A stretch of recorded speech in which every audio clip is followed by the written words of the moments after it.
charro mexicano. Al mundo entero le hablaste de tu sol, de las mujeres de un pueblo soledado que lloran de alegría y cantan de dolor.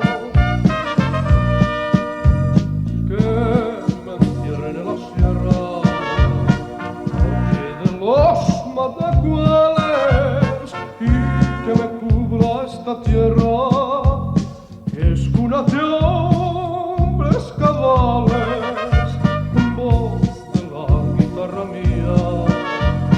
Al despertar la mañana quiere cantar su alegría a mi tierra mexicana.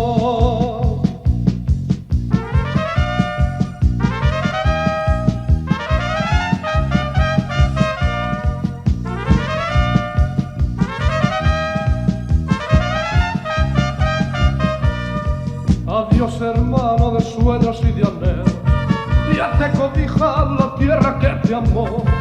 Sobre tu tumba las flores del recuerdo, regadas por el llanto de un pueblo que donó.